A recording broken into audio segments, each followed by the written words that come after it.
እንዳላችሁ ቁጠሩት። የምሬ ነው የምላችሁ። እኔ ራሱን ለመምጣት ይኸውላችሁ እኔ ወደ ሀገር ለመግባት ልጅቷ ኮመንቱን መልስልሻለሁ ጠብቂኝ ላይክ አድርጉ እስከዛ ወላሂ ነው የምላችሁ። እኔ ወደ ሀገር እገባለሁ ብዬ ስነሳ እነዛን ሰዎች እኮ አፋልላቸው ታውቃላችሁ። እነዛ ብዙ አመት የሰራሁባቸውን ሰዎች ይቅር አልላቸው። ለምን አፉ እንዳልላችሁ ታውቃላችሁ። ሰውየው ኢትዮጵያ ሄጄ ወገቤን ያመኝ ነበርና ኢትዮጵያ ሄጄ ታክሜ ልንጣ ብለው ወላሂ እምቢ አለኝ። 9 አመት አብሬው ሰርቼ እምቢ አሉ። አልሰጥም አለ ሂደሽ እንድመጭ አልፈቅድም አለ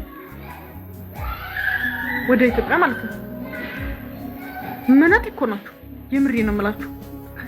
ከዛ ማለት ነው ይሄ ነገር የመጣብኝ ለምንድን ነው እሄዳለሁ ብዬ ስለተነሳው ወደ ኢትዮጵያ እሄዳለሁ ብላችሁ ከተነሳችሁ የሆነ ነገር በዚህ ይመጣባችኋል፣ የሆነ ነገር በዚህ ይመጣባችኋል።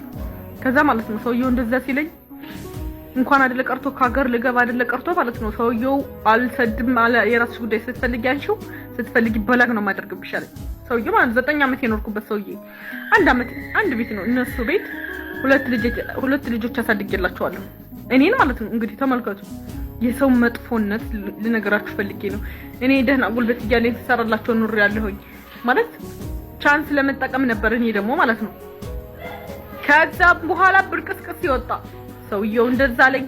ከዛ እንደገና ይቃማ ማንሻ ከዛ እንደገና ስራ ወጣሁኝ።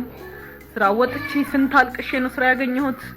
ከዛ እዳያ የሚባል እዳ ላይቴ ላይ ቆልል አለ።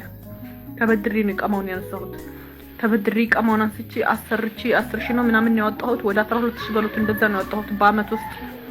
እነሱ ጋርም እንዱ ብቻ ወደ ኢትዮጵያ መጣለሁ ብላችሁ ካላችሁ ማለት ነው ችግሮች እዛው ላይ ቤተሰብ ጋር ስትደውሉም ችግር ነው የሚያወራችሁ።